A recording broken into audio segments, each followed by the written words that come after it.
All right. So the agenda today, we did our little 10-minute community network up front. So we're going to get into a Q&A session, and I'm going to give a little bit of insight on three key pieces of regulations, which would be WHMIS, TDG, and waste. And I'll talk a little bit about those. And then I'm going to give some questions to you, try to get some insights for everything. But what we'll do after we have a little bit of a formal presentation, we'll go back into a breakout session and have opportunities to have some, private discussions. And if we don't get anybody else to join, since you're all from the, same company today, we can have some very, specific things that won't be, recorded and discussed about your specific operations and, what you may need. And then we'll come back to presentation mode for the last 10 minutes to summarize any questions that were brought up, any needs for future events, and we can talk about, maybe what we want for agenda at next month's social workshop. Okay, so I'm going to start off with a poll here, and I'm going to put out, you should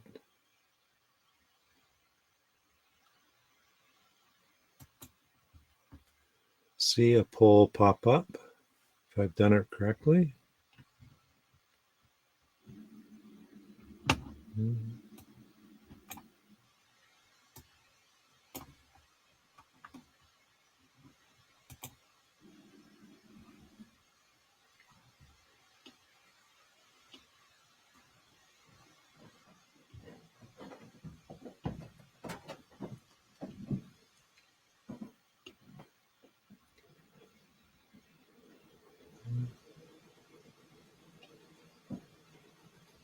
Actually, I think I sent you both of them, so that's fine. Two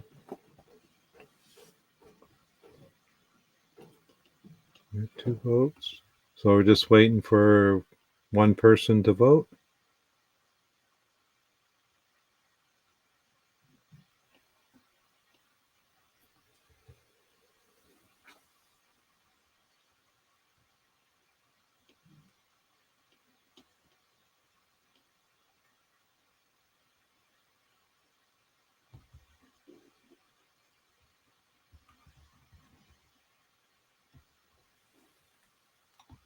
Okay.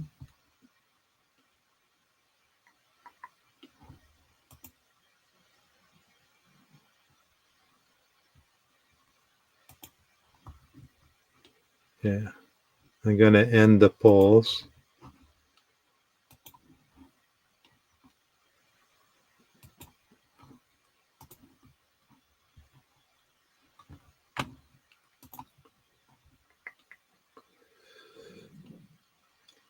So the answers for the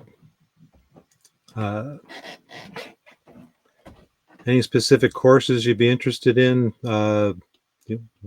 one was TDG, and the regulation that you're most interested in today is TDG as well. Okay, so there you go.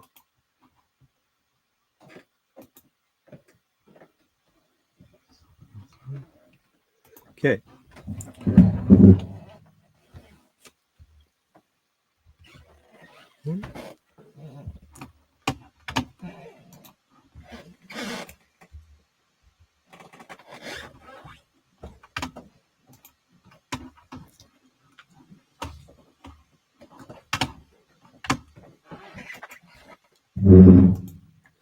So we have our community site that some of you may have seen or may not seen, but you can actually access that by going to markrayler.com/community, and it's free to, if you haven't registered before, it's free to register and to log in. And one of the most recent changes that I've done on the community site, which you may have seen or may not have seen, is I've added a new bullet on the left-hand side, which is called an event calendar. And I will be, in the near future, I'll be putting another one in there for a booking calendar. So if you wanted to be able to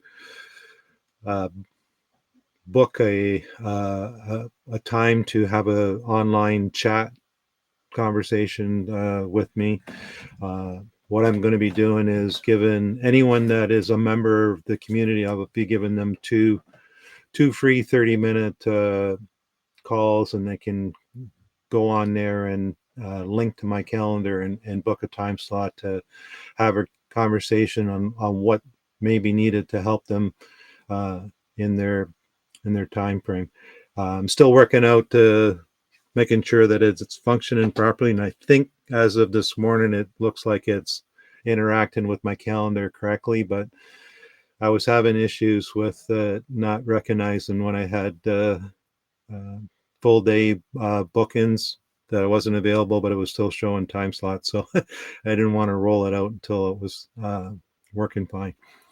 But you'll notice that today's social calendar or social workshop is there, which is the one on the left-hand side.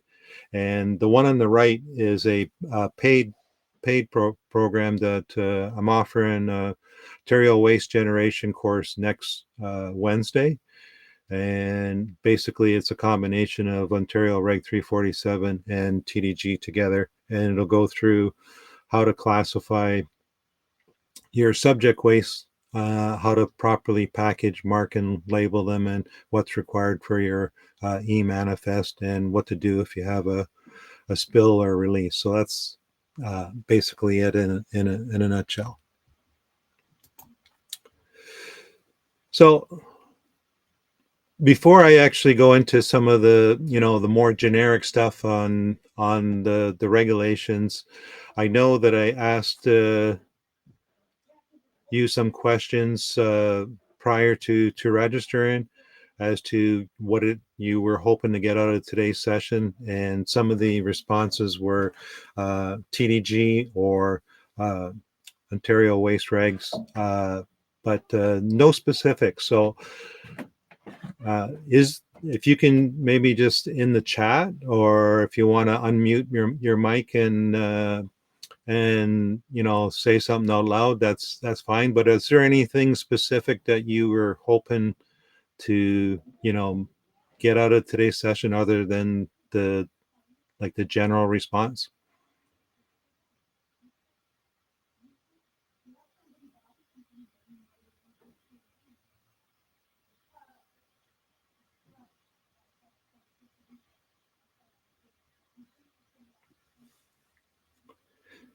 And I'm not seeing anything.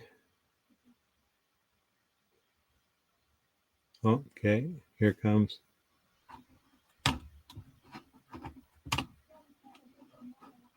Okay, so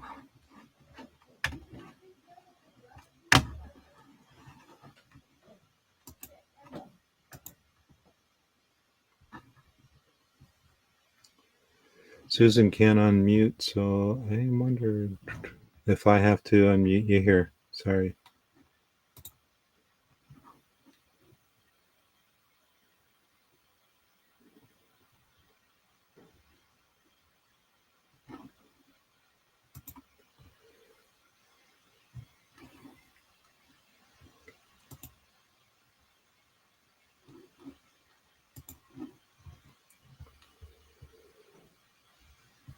Okay.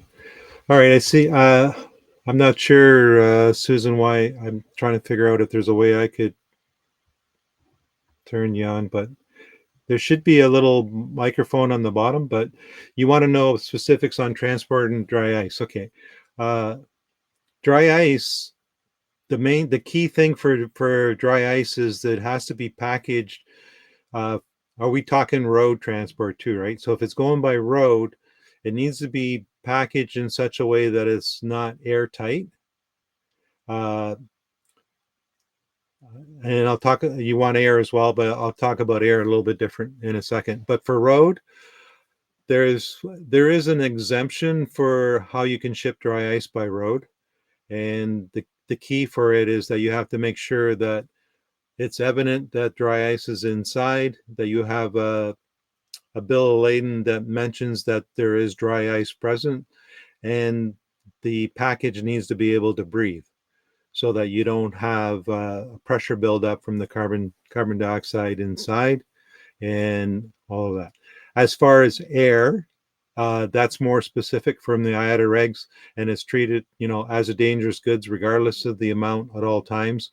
So it'll need to have the shipping name, UN number, uh, label on there. But the other big thing is you're going to have the net weight of dry ice on the package as well. And the person that's shipping by air would have to have IATA certification and need to be trained to do that. Okay. So what I can do is I can make a note here that I could put a little article about that in the community on dry ice and both the differences by road and air. I'm just making a little note here for myself so I don't forget, and we can go from there. Okay. Is there, just checking to see if there's any other questions here.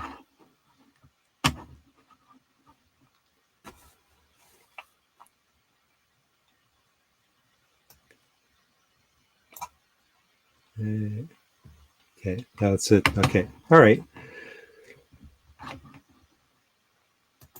Okay, so we'll go through the various regulations before we. So WHMIS is primarily for what we call hazardous products, and identification from that is through the labels, whether it be a supplier label or workplace label, and you also have your safety data sheets where you'll get your hazard information and precautionary information, and then you have your worker education programs. Okay. The big thing about WHMIS, and this is where a lot of companies kind of struggle a bit, is they're not sure what training is actually required. So in the old days, we used to refer to it as core training and site-specific training. And I think it's important that we follow that same process because a lot of people fall into the trap that they go outside for their WHMIS training. They take an online training program and they think that they're fine. But what ends up happening is they're kind of missing on the site-specific training. And what I mean by the site-specific part is, okay, we understand maybe what the symbols mean, what the hazards are associated with it, what elements need to be on a safety data sheet, and all of that stuff, but we may not know how does that relate to my workplace. So in other words, where do I actually go at my site to find my safety data sheet? Once I look at the safety data sheet and I find out what PPE is required to work with that product, where do I go to find those PPE? And if there's any specific education or training requirements to use that PPE, where do I get that? So like if I need a respirator, how do I know if I'm properly fit? Do I have the right size? Do I have the right cartridge? How do I make those determinations? As well as what are the products that are at my site that maybe are incompatible with each other, and what are the problems that can arise from those two materials coming in contact with each other, and how do I protect myself? So those are all key things. There are a number of resources for the WHMIS, and you can go to the WHMIS.org site. You can pull the specific province or territory that you're interested in to get some additional resources. And there's also the CCOH website that has a whole lot of information.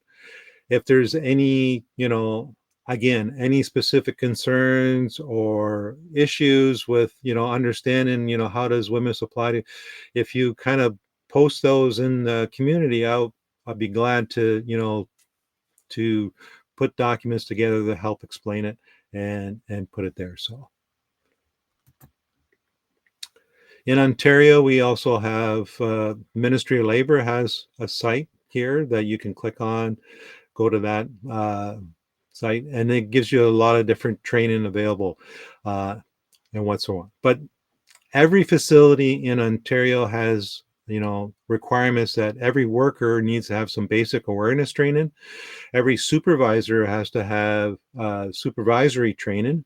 That's mandated. And again, aside from what's required by the ministry for regulatory requirements, this should also be specific to the products. And okay, Susan had a question only if they're the shipper.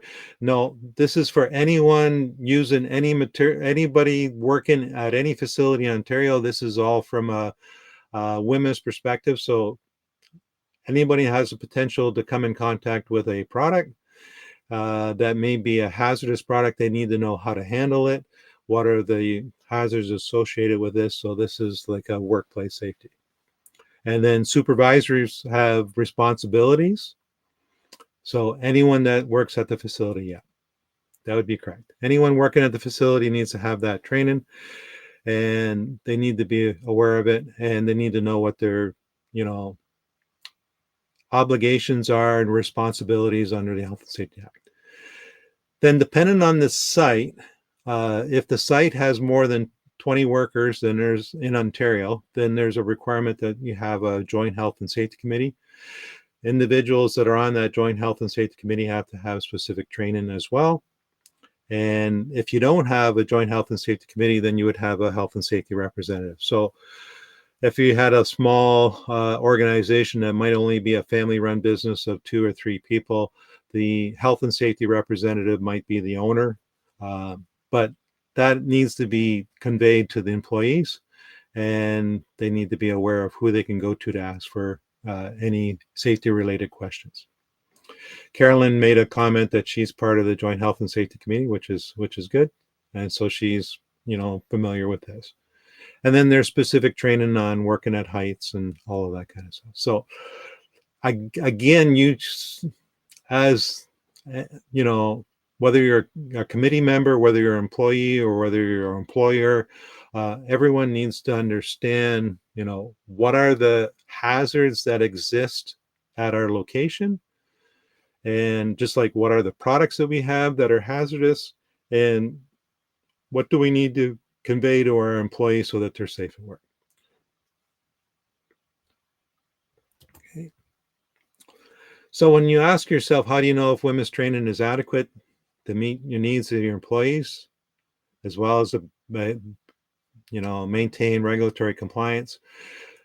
What I kind of recommend is that you just do like a little survey. So, and what you'll find under WHMIS, there's actually a regulatory requirement, and this is where a lot of people kind of have some misunderstanding. They feel that they don't necessarily have to do WHMIS training that often. What there is there's an annual requirement under WHMIS that you verify that your WHMIS training is adequate.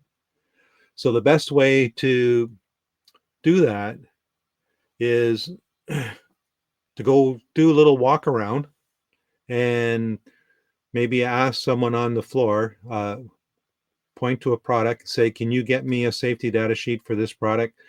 Is this, a hazardous product under WHMIS? What is the classification for it? What are the hazards associated with this? What should you be doing to protect yourself? Do you need PPE? And if you do, where would you get it? And all of that. And what would you do if you happen to, spill this or drop it or any like that? And if they can't answer those questions or they're not sure, then their training is not adequate. And what I found in the past is that, if the training is only relying on online electronic computer-based training, and it's not supplemented with anything in-house as far as, whether it be a safety talk or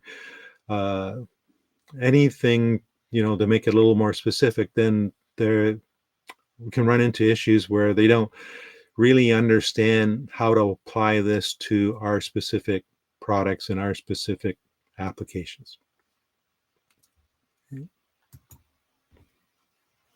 So TDG, which most of you are interested in, is transportation of dangerous goods. So the big thing to make you aware of is that not everything that is a hazardous product or that has a safety data sheet is necessarily a dangerous good, because for WHMIS, we're looking at things that have long-term effects as well as things that can impact us right away.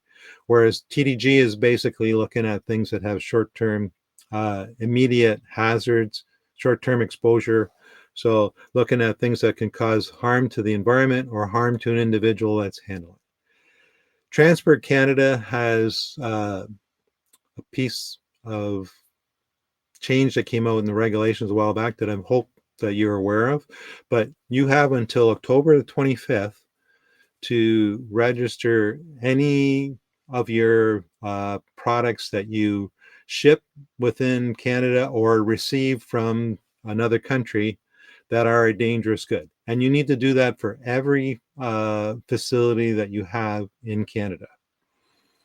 There's a couple links here. One is a link to the information on the CID database, and one is a user guide, which you'll find very helpful. If you go to that website, you'll notice that they have 2 video tutorials there that make it helpful, and there's a whole bunch of questions on the side. I created a video explaining this a while back, and there's a copy of that in the community. If you haven't seen that, you can have a look at that, and if you have any questions, you can let me know about that.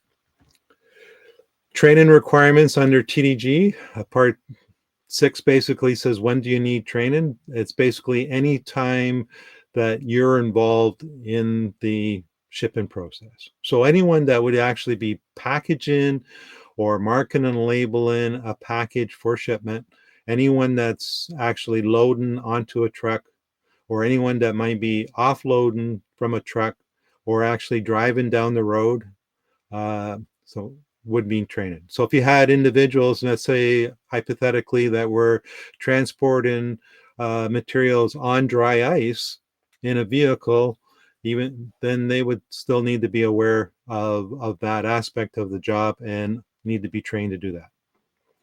Okay, so we have a question here. If we use a third party to manage our warehouse, are they the ones that need to be trained, or both need to be trained? Okay, so if you're having a third party manage your warehouse and you've given them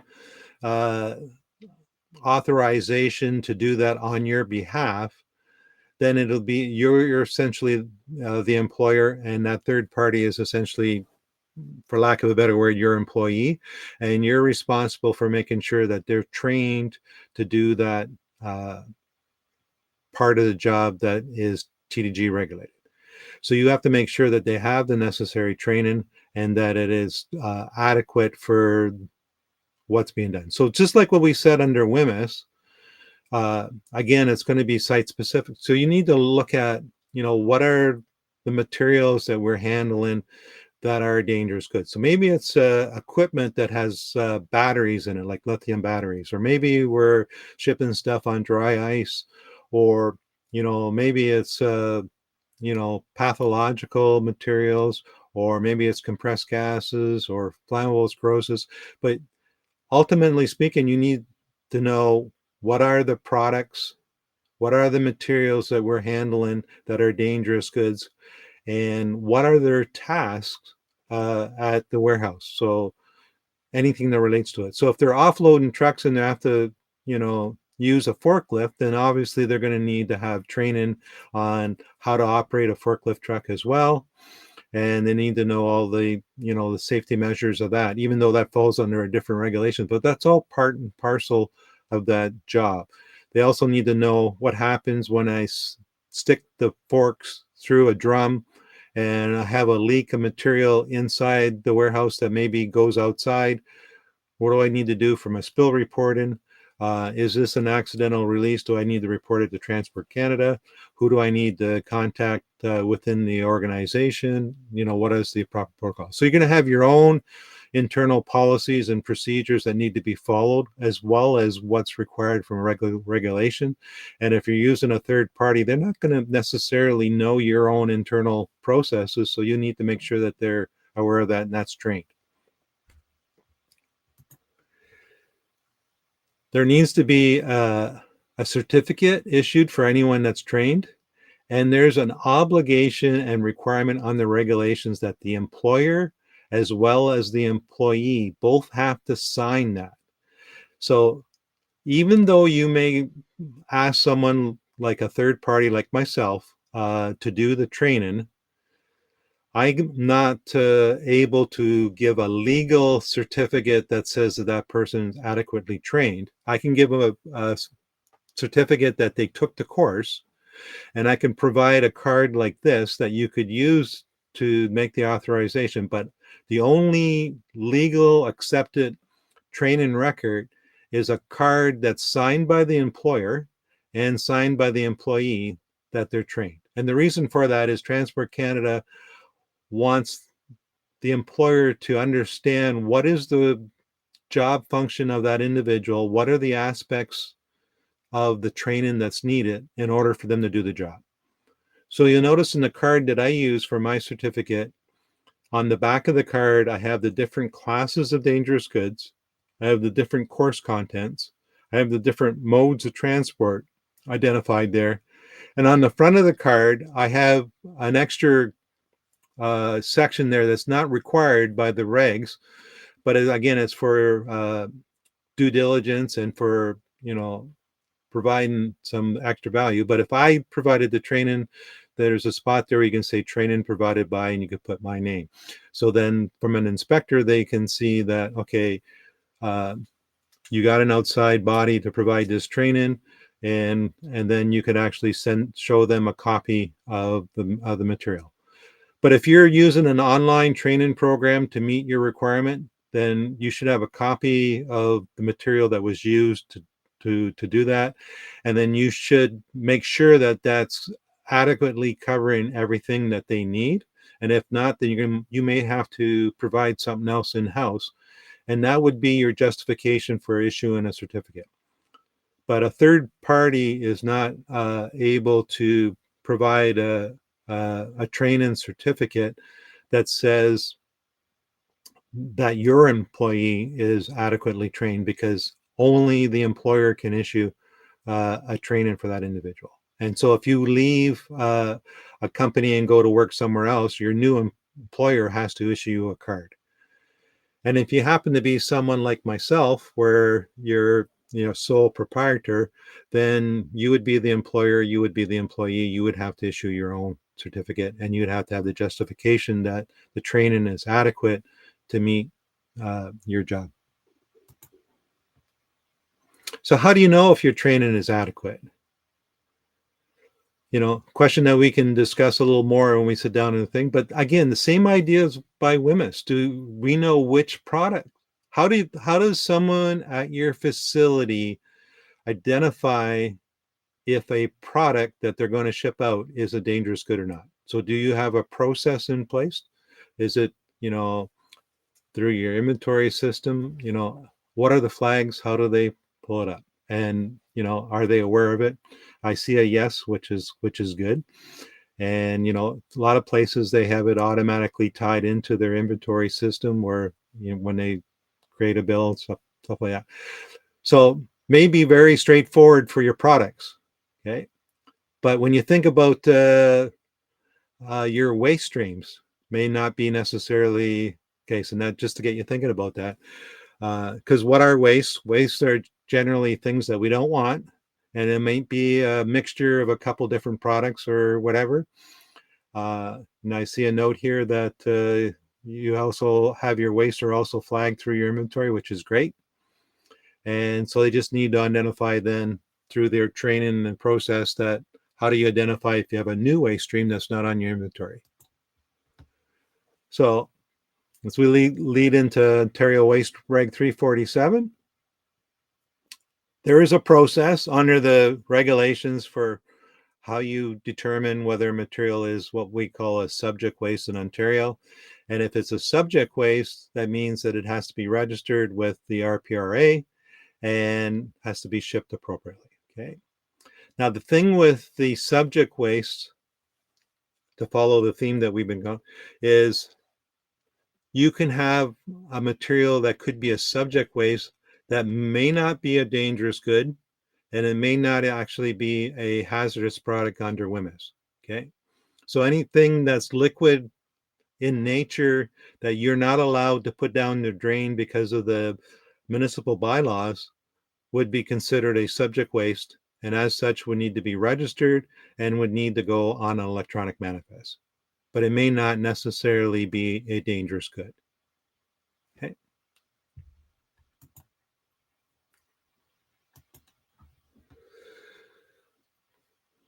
When the RPRA updated to would have been last year, everything, and they put in there the fact that you can actually, designate a waste disposal facility to manage and handle all your waste streams for you. Everybody thought, well, this is great. I don't have to worry about it. But the reality is, even though you have a generator delegate, uh, and they're doing stuff on your behalf, that doesn't if they make mistakes or if they create any problems, that doesn't alleviate you from any violations or any penalties. So you're still essentially at fault. Okay. So you need to be aware of that. And so it's important that you have a good handle on what your waste streams are and whether they're a dangerous good or not. And the reason why I say that is because if the carrier is pre-filling in the electronic manifest for you and they put in the wrong TDG description and they send it out, then that's a violation that can come back to your site. There are a number of useful documents that you can get off the RPRA site. If you go to this website that's on the screen here and you go through all the different sections, especially for, generators, there's a whole bunch of videos and documents that help you out on how to utilize the system. So there's a lot of value there that you can go and play around with and look at. So when we think of subject waste, the big question everybody else always likes to ask, what is a subject waste? But basically that's a specific term for Ontario. Other provinces and territories will call their waste hazardous waste, and they won't follow necessarily the same rules. And so what you'll find is that if you're shipping waste to another province, or if you're in another province and you're shipping waste to Ontario, they're not necessarily going to be totally consistent. There's some similarities, but each province and territory in Canada has their own regulatory requirements, and they're all a little bit different. So you would follow that flow chart that I showed you a few slides back for determining whether something is a subject waste. You need to know, is your subject waste also a dangerous good? And when you're storing that subject waste at your facility, are you meeting the necessary storage requirements of your site? So are they labeled properly? Are you, not storing too long? Are they're meeting the fire code? All of that good stuff. Okay. Then when if you're in Ontario and you're shipping subject waste, they'll have to go on an electronic manifest, an e-manifest. And the e-manifest is going to be generated based on the information that's been entered into the RPRA. So have you checked to make sure that all of the necessary TDG information is pre-populated in there? And if you're allowing your waste disposal company to do that for you, do they have the correct information? Where's the check there? So that's something that you need to be cognizant of and aware of. And then, who does that determination for the classification and shipping information if you had, let's say, a new waste stream that was generated tomorrow that's not on your inventory, and you found that it is a subject waste? Who's going to make the determination on whether it's also a dangerous good, and how's that information going to be updated into your RPRA? So those are things to think about. If you are interested in how do we do that and all the stuff, we have a course next Wednesday from 9 to 3. It's going to be online using the platform just like we're doing right now. And we'll do presentation like we're doing here, and then we'll have some breakout sessions where we can work in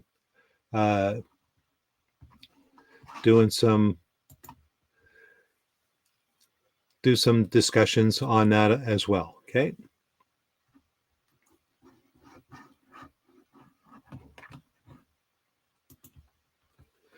So we're going to stop here. We're going to go back to the discussion area and be able to have a little bit of open mic, so to speak, between us, and we can do some private conversations that won't be recorded. And then we can come up with any potential topics maybe that you might like to see in the next session. Any questions that you may have specifically related to your site, we can talk about, and we can share any best practices. So I'm going to stop the sharing right now and stop the recording.